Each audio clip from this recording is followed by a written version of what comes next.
नमस्कार, आपण पाहत आहात एन मराठी न्यूज। संसदेत सुप्रियाताईंचा आवाज घुमला। अजितदादांना न्याय द्या, सरकारकडे ठाम मागणी। पाहुयात सविस्तर।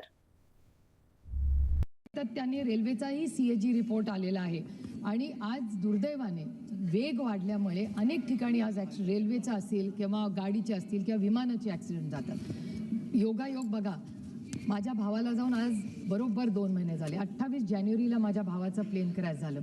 2 महिने झाले या गोष्टीला। एखाद्या कुटुंबातला कर्ता पुरुष जेव्हा जातो ना, त्याचं दुःख त्या कुटुंबालाच माहिती असतं।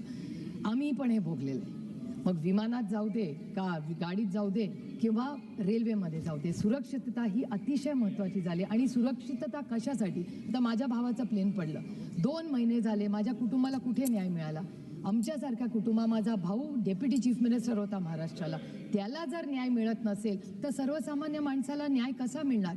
माझ्या भावाचा, मोठ्या भावाचा मुलगा रोहित म्हणजे पक्षांमध्ये केला आणि जाहीरपणे अरविंदजी इथे बसलेत, अरविंदजींचे काँग्रेस पक्षाचे, डीएमके, सपा सगळ्या पक्षांनी, मला याच्यात राजकारण आणायचं नाही, पण एक FIR करायला रोहित पवारला जंग करावी लागली। आमच्या राज्यांनी तर महाराष्ट्रात घेतलाच नाही, पण अनेक राज्यांमध्ये जाऊन त्यांनी विनवण्या केल्या की FIR करा आणि आमच्या काकाला म्हणजे अजित पवारांना न्याय मिळू द्या। एक FIR करायला एवढी अडचण, आणि जर या देशाच्या डेप्युटी चीफ मिनिस्टरची जेव्हा एवढा मोठा ॲक्सिडेंट होतो त्याचा FIR होत नाही तर सामान्य माणसांनी जायचं कुठे? तो माझा भाऊ जेवढा होता, अजित पवार जेवढा माझा भाऊ होता, तेवढाच महाराष्ट्रातल्या प्रत्येक मनामधला एक लाडका नेता होता।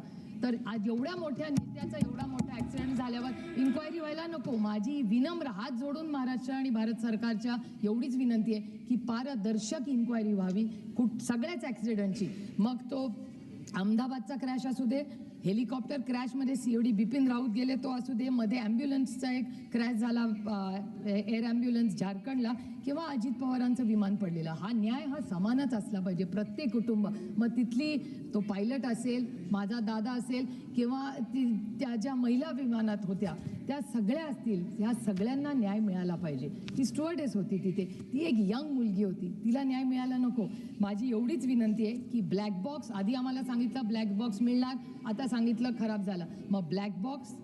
रोहित पवारांचे प्रयत्न, महाराष्ट्राच्या माननीय मुख्यमंत्र्यांनी काल याच्यावर स्टेटमेंट केलं, पण माझी एवढीच विनंती आहे महाराष्ट्राच्या माननीय मुख्यमंत्र्यांना की टाइम बाउंड मॅनरमध्ये ही इन्क्वायरी झाली पाहिजे। अनेक प्रश्न आहेत, त्याची उत्तरं सरकारने दिली पाहिजेत आणि अजित पवारांना जी ती केस झाली त्यांच्या विमानाला आणि त्याच्याबरोबर पायलट असेल किंवा जे कोणी त्या विमानात होते त्या प्रत्येक व्यक्तीला न्याय मिळावा अशी विनम्र भारत सरकारकडे माझी